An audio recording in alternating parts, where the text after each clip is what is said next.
Au cœur de cette zone industrielle du nord-est de Londres, c'est un musée que vous ne trouverez pas dans n'importe quel guide touristique. God's Own Junkyard, littéralement le dépotoir de Dieu. Une joyeuse cacophonie de lumière bariolée. Le temple du néon est un labyrinthe dans lequel Matthew Bracey navigue depuis 30 ans. Voilà notre exposition de néon. On a tout éparpillé un peu aléatoirement sur les murs. Ici, c'est néon, néon, néon partout. C'est vrai que ça nous coûte cher en électricité chaque mois. Une collection d'une dizaine de milliers de néons au total qui impressionne les visiteurs. C'est incroyable, super joli. Si je pouvais emménager ici, je le ferais. Toutes les couleurs sont chaudes, accueillantes. C'est apaisant. Ça nous ramène un peu dans les années 80-90. C'est un endroit vraiment unique. Je n'ai jamais rien vu de pareil.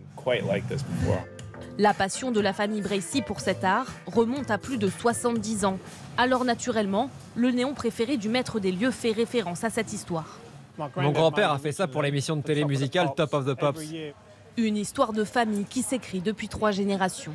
Mon grand-père travaillait à l'origine dans les mines des vallées du Pays de Galles. Et il a décidé qu'il en avait assez de travailler dans l'obscurité et dans la saleté. Il est monté dans une vieille voiture, il est venu à Londres, et c'est comme ça qu'il a commencé à travailler dans le néon.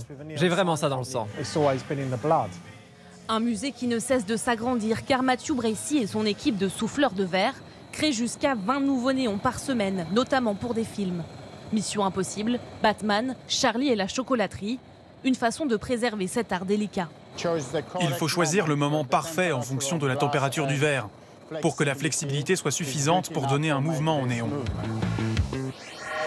De nouvelles œuvres chaque jour, mais aussi d'autres qui s'en vont. Presque tous les néons du musée sont à vendre, de 400 à plus de 40 000 € pour les plus extravagants. C'est génial, ça nous en met évidemment plein les yeux. Ambroise, ce musée des néons qui est assez génial, mais qui est une sorte de petite bizarrerie, une originalité, c'est pas la seule justement dans votre coin. Ah oui, en matière de musées étranges, voire carrément bizarres, nous sommes très bien servis. En Grande-Bretagne, vous pouvez par exemple visiter un musée des coucous, les horloges, pas les oiseaux.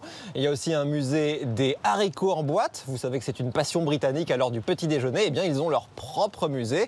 Mais notre musée préféré au bureau de Londres, c'est celui So British des théières. Il y en a de toutes les tailles, de toutes les formes. J'allais presque dire pour tous les goûts. En tout cas, le mauvais goût, lui, est très bien servi. Eh ben, on se croirait dans ma cuisine, figurez-vous, quand je vois toutes les théières. Merci beaucoup, Ambroise.